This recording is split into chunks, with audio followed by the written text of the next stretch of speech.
नमस्कार, आप देख रहे हैं कबड्डी अड्डा पॉकेट में पीकेएल। एक स्पेशल एपिसोड आपके लिए लेकर आए हैं। जैसे मैंने अंकित ने और आदिल ने लाइव पे कहा था कि हम आपके लिए कुछ स्पेशल लेकर आए, तो लेकर आ चुके हैं। अब आप इस वीडियो में हम क्या क्या बात करने वाले वो आपको बताते हैं और ये स्पेशल क्यों है, क्योंकि हम पूरी वीक की समरी करने वाले हैं। टॉप 5 मूवमेंट्स क्या है उसके बारे में बात करने वाले हैं, कुछ सुपर 8 लगे उसके बारे में बात करने वाले हैं, और इसके साथ साथ हम बात करने वाले हैं कि टीम कौन सी पॉइंट्स टेबल पर है और कौन से बेस्ट मोमेंट्स रहे और क्या एक क्रिटिसिज्म रही है, क्या कॉन्ट्रोवर्सी रही, वो सारी चीजों पर बात करेंगे। So thank you Adil for joining. सबसे जो पहला क्वेश्चन है पूछने से पहले मैं बात करना चाहता हूँ, जो थंबनेल पीछे महाशय का लगा हुआ है, जिन्होंने पीकेएल को पॉपुलर करने में बहुत बड़ा रोल प्ले किया है, डुबकी king, very superstar of kabaddi Pradeep Narwal, उनकी फेलिसिटेशन सेरेमनी जिस तरह से हुई उस पर आपका क्या टेक है? सबसे पहले तो मैं ये कहना चाहूंगा कि पीकेएल और जो लीग ने जो ये ऑर्गेनाइज किया सेरेमनी बहुत अच्छा किया, क्योंकि ऐसे खिलाड़ियों को हमें सम्मानित करने की जरूरत भी होती है जिन्होंने खेल को इतने ऊंचे लेवल तक पहुंचाया।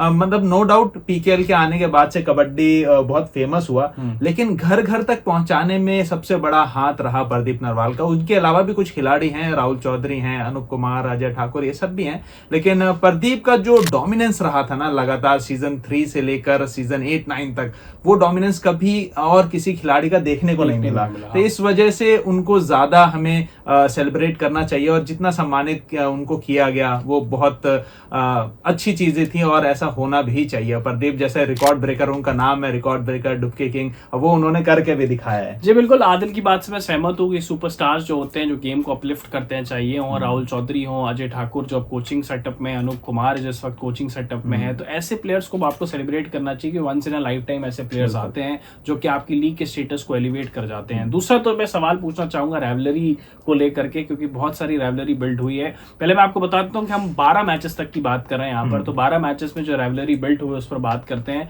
और सबसे इंपॉर्टेंट जो रैवलरी बिल्ड हो चुकी है वो देवांग वर्सेस जयदीप मुझे लग रहा था, बट ये देवांग वर्सेस मनप्रीत की बिल्ड हो चुकी है। वो पूरी हरियाणा स्टीलर्स हो चुकी है, वो देवांग वर्सेस हरियाणा स्टीलर्स की राइवलरी हो चुकी है। मतलब ठीक है, वो पिछले सीजन से शुरू हो गया था फाइनल के मुकाबले से, जब जयदीप का वो सेलिब्रेशन आया था पटना के अगेंस्ट। उसके बाद फिर मनप्रीत सर ने ऑक्शन के बाद जब राउंड टेबल इंटरव्यूज वगैरह हुए, उसमें कह दिया मनप्रीत सर ने कि जिसकी बोली ज्यादा जाती है वो प्लेयर्स फ्लॉप हो जाते हैं। ये बात शायद देवांग दलाल अपने दिल पे ले गए, और खैर ये दिल पे ले गए, मेरे को भी ठीक लगा, चलो दिल पे ले गए कोई बात नहीं। लेकिन जो परफॉर्मेंस आई थी ना उसके बाद 21 पॉइंट हरियाणा स्टीलर्स के अगेंस्ट, वो बहुत जबरदस्त परफॉर्मेंस थी। और ऐसी चीजें होनी चाहिए, ये जो राइवलरी है इसी के वजह से गेम जो है वो थोड़ा और अपलिफ्ट होता है, फैंस की एंगेजमेंट बढ़ती है। चाहे हम अगर आईपीएल से कंपेयर करके देखें तो MICS के हैं, MIR से भी है, तो ये सब जो गेम्स हैं इसको कोई मिस नहीं करता। जैसे आईपीएल में MICS का मैच है, हमें पता है MICS के, तो हम जरूर देखने जाएंगे। वैसे ही वो राइवलरी क्रिएट हो गए, फैन क्रिएटेड राइवलरी है, और ऐसी ही राइवलरी होनी चाहिए। कबड्डी में भी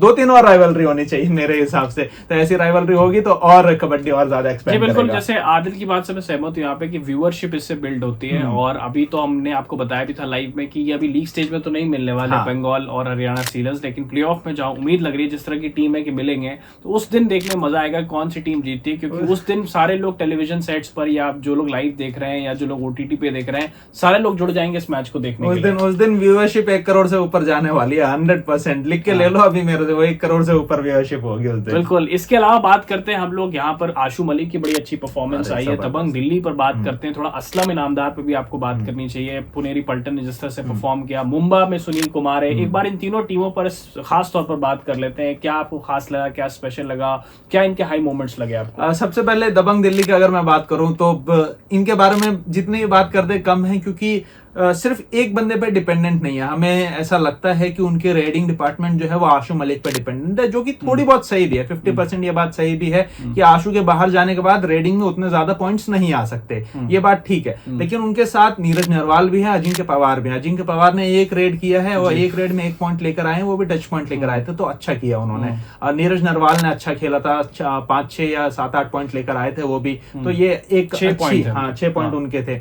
उसके बाद डिफेंस की अगर हम बात बात करें तो 2 धुरंधर डिफेंडर है उनके पास, जिनकी पीकेएल हिस्ट्री में सबसे ज्यादा टैकल पॉइंट्स है। एक है सुल्तान फजल अत्रचली 548 टैकल पॉइंट्स, और उसके बाद है सुरजीत सिंह 446 टैकल पॉइंट है उनके। तो ये 2 जो ऐसे धुरंधर डिफेंडर हैं इनके पास, ये कमाल देखने को मिला ही था। दोनों ने 3-3 टैकल पॉइंट लिए। फिर सौरभ नंदल जैसा राइट कॉर्नर है।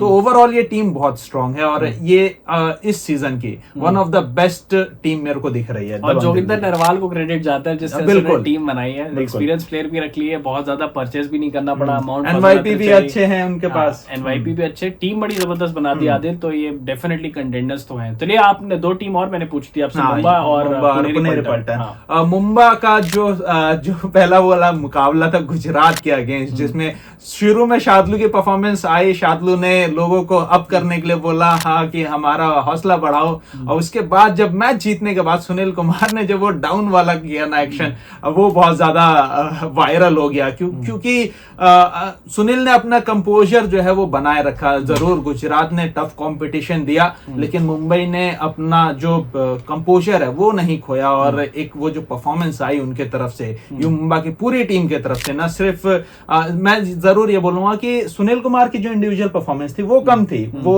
उनके ज्यादा पॉइंट्स नहीं आए थे, लेकिन उनका जो कैप्टेंसी माइंड था ना वो बहुत ज्यादा, उसकी तारीफ करनी बनती है जी। उसके अलावा जब अब पुनेरी पल्टन की बात करें तो जरूर अजय ठाकुर ने एक, हमने वो क्लिप देखी है, वो हमारे इंस्टाग्राम पे भी डाली हुई है। अजय ठाकुर ने देवांग दलाल की वो जो मिमिक्री करके दिखाई थी कि प्लेयर्स को समझाया था बेसिकली कि देवांग दलाल ऐसे रेड करते हैं तो आपको ये सब माइंड में रखना है, जैसे भी वो रेड करें उस तरह से अटैक करना, उन्हें समझाया था। इसके अलावा वो जो उन्होंने जो कोचिंग करी है, काम और कंपोज पूरा बहुत अच्छे से, किसी भी प्लेयर को ज्यादा चिल्लाते हुए नहीं दिखेंगे, वो आराम से सब चीज समझाते हुए नजर आए, तो ये एक अच्छी चीज है। इसके बाद अगर असलम की कप्तानी की बात करें तो जो देवांग के अगेंस्ट जो स्ट्रैटेजी उन्होंने यूज करी तो बहुत बेहतरीन स्ट्रैटेजी थी। उनको पता है देवांग एक एग्रेसिव खिलाड़ी हैं, और देवांग को चाहिए कि मुझे पॉइंट्स चाहिए, ज्यादा से ज्यादा पॉइंट्स चाहिए, तो उन्होंने ओपन छोड़ दिया बोनस असलम इनामदार ने कि बोलिए आप बोनस लेके जाइए, कोई दिक्कत नहीं है, लेकिन आपको टच लेना है तो आपको डीप आना पड़ेगा। और वो टच लेने के लिए जा रहे थे देवांग दलाल, 3 से 4 बार हुआ उस मुकाबले में देवांग दलाल टच लेने गए बोनस के बावजूद, और उसमें वो धरे गए, 4 के 4 बार वो धरे गए। तो ये एक स्ट्रैटेजी बहुत अच्छी लगी थी मेरे को। बिल्कुल। आप इससे पहले आदिल हम बात करें टॉप 5 मोमेंट्स की, एक चीज जो मैं पूछना चाहूंगा आपसे, सुपर 8 के कुछ इंटरेस्टिंग मोमेंट्स बने इस पीकेएल 12 में, तो कौन से आपके बेस्ट सुपर 8 के मोमेंट्स रहे? सबसे पहला तो पहले ही मुकाबले में पवन सहरावत का, जब तमिल थलाइवास जो है वो पिछड़ रही थी तेलुगु टाइटंस से, और फिर पवन गए, बहुत ज्यादा जरूरत थी टीम को सुपर रेड की, वो सुपर रेड करके आते हैं, फिर टीम ने लीड बनाती है तमिल थलाइवास, वो लीड फिर वो जाने नहीं देते, तो वो एक बहुत बेहतरीन सुपर रेड था। इसके अलावा एक सुपर रेड नवीन कुमार का, जो देख के लगा कि नवीन अब फॉर्म में आ चुके हैं, और वो एक उनका फॉर्म में आना बहुत अच्छी बात है हरियाणा स्टीलर्स के लिए, और हरियाणा के लिए बहुत जबरदस्त होगा कि नवीन वो फॉर्म कंटिन्यू कर पाए। और उन्हीं के टीममेट एक और हैं शिवम पटारे, जिन्होंने टाई ब्रेकर में सुपर रेड लगाया था कल। टाई ब्रेकर में 1 पॉइंट लाना भी बहुत मुश्किल होता है, और वो सुपर रेड लगा के आए थे टाई ब्रेकर में, तो उन्होंने करके दिखाया, जो मनप्रीत कर दिया था उन्होंने हरियाणा की तरफ। मनप्रीत की बात सच करके दिखाई कि तू टाइगर का बच्चा है, और वो सही में टाइगर के बच्चे ही निकले, वो ऐसे सिचुएशन पे उन्होंने सुपर रेड लगाया। बिल्कुल। और असलम इनामदार ने भी सुपर रेड मारी है, और जिस तरह से बंगाल के अगेंस्ट वो खेले, वो भी मेरे हिसाब से one of the best super red moments है, और उनके प्रेजेंस को दिखाता है, और ये भी दिखाता है कि किस तरीके से वो वन मैन आर्मी एक तरीके से, अगर मैं बोलूं तो गलत नहीं होगा। चलिए आदिल लास्ट क्वेश्चन की तरफ बढ़ता हूँ। टॉप 5 मोमेंट्स आपके हिसाब से अब तक पीकेएल 12 के जो 12 मैचेस हुए क्या रहे आपके हिसाब से? सबसे पहला तो ये राइवलरी जो बंगाल मतलब देवांग दलाल वर्सेस हरियाणा स्टीलर्स का जो हमें देखने को मिला, मैं चाहता हूं कि ये थोड़ी सी और बढ़े। इसके अलावा भी 2-3 टीमों की और राइवलरी हमें देखने को मिला, मैं ऐसा चाहता हूं, ये बहुत अच्छी चीज थी, और मेरे हिसाब से ये टॉप 1 मूवमेंट में रहना चाहिए। इसके अलावा जो 3 जो टाई ब्रेकर हुए, तीनों मुकाबले क्या जबरदस्त इंटरेस्टिंग टाई ब्रेकर थे, 1 सेकंड के लिए भी ना स्क्रीन से नजर नहीं हटी उस टाई ब्रेकर के दौरान, तो वो बहुत जबरदस्त था मेरे हिसाब से। और उसके अलावा जो आखिरी मेरा जो सबसे सबसे बेस्ट चीज लगा कि नवीन कुमार गोयत फॉर्म में आ चुके हैं और वो आ गए हैं फॉर्म में, तो बाकी जितने भी डिफेंडर्स हैं और अन्य टीम के रेडर्स हैं उनको टफ कंपटीशन मिलने वाला। तो इसमें मैं 2 चीजें और ऐड करना चाहूंगा, थोड़ा सा डिफरेंस ऑफ ओपिनियन भी होना चाहिए। एक तो जिस महाशय का आप थंबनेल देख रहे हैं पीछे, प्रदीप नरवाल, लेजेंड ऑफ कबड्डी, जिस तरह से उनको फेलिसिटेट किया गया, मुझे लगा उससे शुरुआत की गई, उससे बेहतर शुरुआत नहीं हो सकती थी। तो वो मेरे लिए one of the high moments होगा अब तक PKL 12 के 12 मैचेस जो खेले गए हैं। इसके अलावा सुनील कुमार की ब्रिलियंट कप्तानी, क्योंकि पहले 2 मैचेस जो युवा ने खेले उसमें टीम जो थी 8-9 पॉइंट से पीछे चल रही थी, उसमें किस तरह से कप्तानी करी, किस तरह से पूरी टीम को लड़ाया, और एक तरह से दिख रहा है कि मुंबई एक अलग स्ट्रेंथ दिख रही है उनके आने से। सुनील परवेज की पुरानी जोड़ी दिख रही है आपको, तो कहीं ना कहीं ये टीम थोड़ी ज्यादा मजबूत स्ट्रांग दिख रही है पेपर पर, उस तरह से डिलीवर कर रही है। और मैं अगर कुछ ऐड करना चाहूं तो इसमें मैं जरूर ये ऐड करूंगा कि नरेंद्र रेड्डू सर, जिन्होंने पटना पायरेट जैसी टीम जो पूरी यंग टीम थी उनको फाइनल तक पहुंचाया, और अब सेम चीज वो जयपुर के साथ भी दोहरा रहे हैं। जयपुर के साथ जो उनका पहला मुकाबला था, क्या जबरदस्त परफॉर्मेंस आई, नितिन धनखड़ की इतनी बढ़िया परफॉर्मेंस थी, उसके बाद एक अली समादी रेडर निकले, मतलब कौन सी पिटारे से कौन सा रेडर, कौन सा डिफेंडर, कहां से क्या कुछ निकाल के रेजा भी अच्छा कर रहे हैं, मतलब रेजा को भी समझ में आ रहा है कि हाँ मैं ही लीडर हूँ डिफेंस में, और मुझे अब ऐसे नहीं कि कभी भी चल के पॉइंट दे देना है, मुझे बहुत स्थिरता के साथ खेलना पड़ेगा। ओवर एग्रेसिव नहीं है वो, जैसा वो ओवर एग्रेसिव रहते थे, कहीं भी जाके डिफेंस, कहीं भी एडवांस टैकल करते थे, वो नहीं दिख रहा ब्रेजा में। वो मैच्योरिटी नजर आ रही है कि वो अपने आप को रोक पा रहे हैं, वो लालच में नहीं आ रही कि मेरे को पॉइंट्स लेना है। तो ये एक अच्छी चीज है, और नरेंद्र रेड्डू को आने के बाद से ये चीज उनमें भी देखी, बाकी सारे प्लेयर्स में देखी। बहुत अच्छी टीम लग रही है जयपुर, और एक बार फिर नरेंद्र रेड्डू ने दिखाया है कि मैं मतलब जो नए खिलाड़ी हैं उनको लेकर भी फाइनल में जा सकता हूं। बिल्कुल, देखते हैं आप किस तरह से अगला हफ्ता बिल्ड होता है। आपसे फिर मिलेंगे हम पॉकेट में PKL के दूसरे एपिसोड के साथ। चैनल को आप लोग सब्सक्राइब करिएगा, कमेंट में बताइएगा कैसा लगा आपको एपिसोड और कहां आप चाहते हैं कि हम इंप्रूव करें।